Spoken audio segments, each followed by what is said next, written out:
Jungle.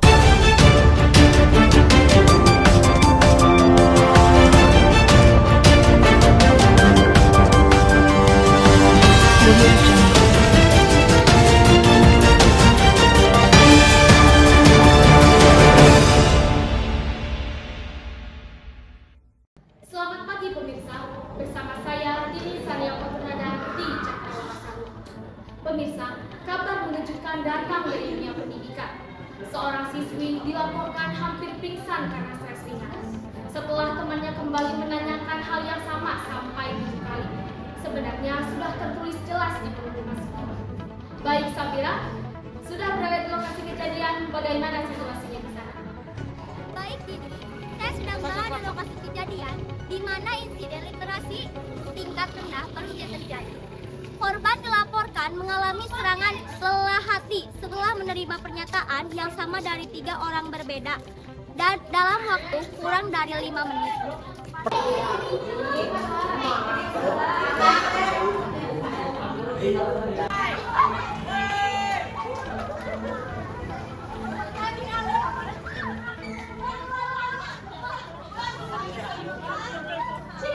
Kami berhasil menemui korban yang diketahui berinisial A.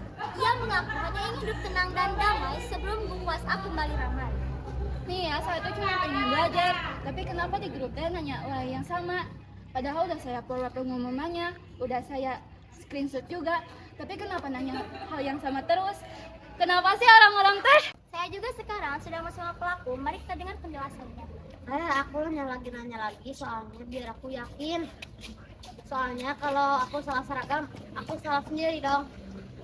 Saya tuh sebenarnya udah buat pengumuman, pakai huruf kapital, pakai emoji, pakai italic, bold, underline, udah sampai kayak gitu.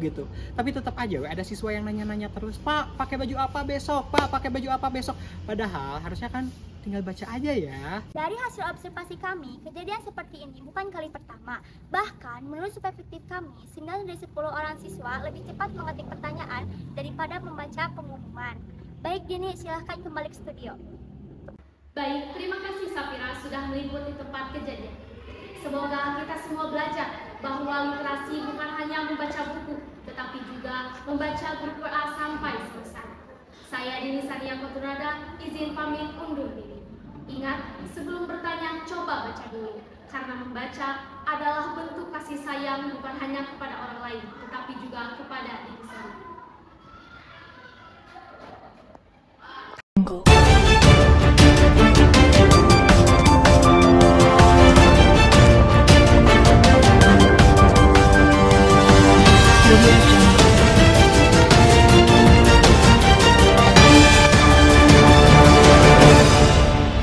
Ih, parah sih ya temen berita nak, tapi orang ge kitunya.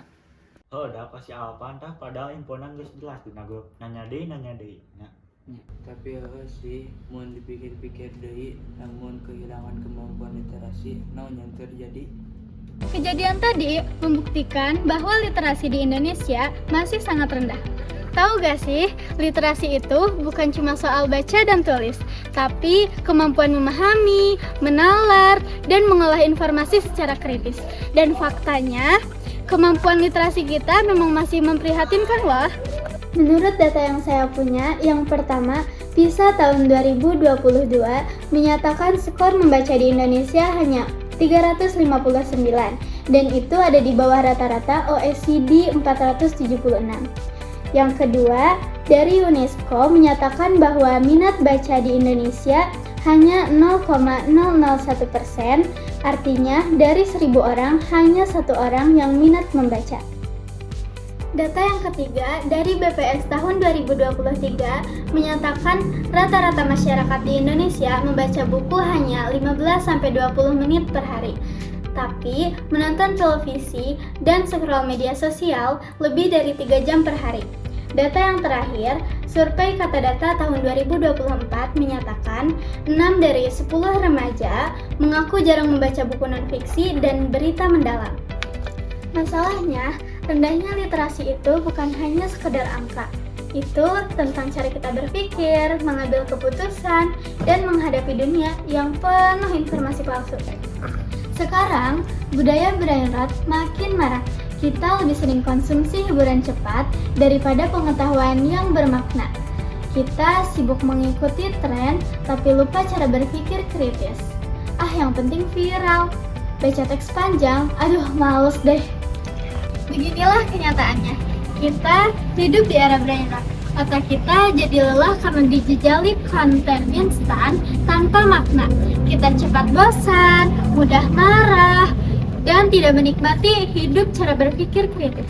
Tren joget viral, gosip, berita hoaks, semuanya jadi lebih menarik daripada artikel, esai, atau buku. Kalau kita kehilangan literasi, kita kehilangan kemampuan untuk memahami kebenaran. Kita mudah terprovokasi, kita kehilangan empati, dan kita lebih suka viral daripada bernilai. Tapi, semua belum terlambat. Kita bisa mulai dengan karakter-karakter Pancawaluya. Menumbuhkan minat literasi bukan hanya soal membaca buku, tapi tentang membentuk cara berpikir, cara merasa, dan cara hidup. Dan itu semua bisa dimulai dari nilai-nilai Pancawaluya. Yang pertama yaitu cager, artinya sehat. Tubuh yang sehat, pikirannya segar adalah dasar untuk tumbuhnya semangat membaca dan belajar.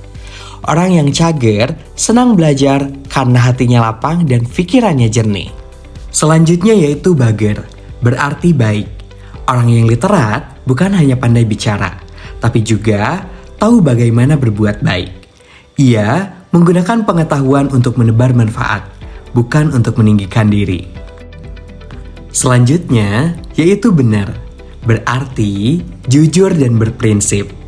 Literasi melatih kita berpikir kritis, membedakan mana yang benar dan mana yang salah di tengah derasnya informasi. Orang yang benar berani berpihak pada kebenaran, walaupun tak selalu mudah. Selanjutnya yaitu pintar, yang berarti cerdas. Tapi, kecerdasan itu bukan sekedar hafal atau pintar nilai aja.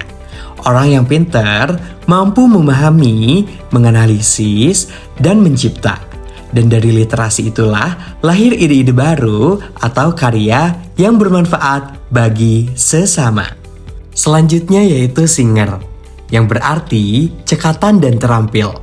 Orang yang literat tidak hanya tahu, tapi juga mampu melakukan. Ia sigap menghadapi tantangan, terampil menggunakan pengetahuan, dan kreatif mencari solusi. Literasi menjadikan kita tidak hanya pintar di kepala, tapi juga tanggap di tangan. Dengan cager, bager, benar, pinter, tersinger, literasi menjadi karakter.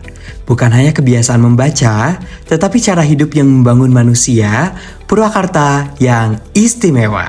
Karena bangsa yang literat adalah bangsa yang sehat, baik, benar, cerdas, dan terampil.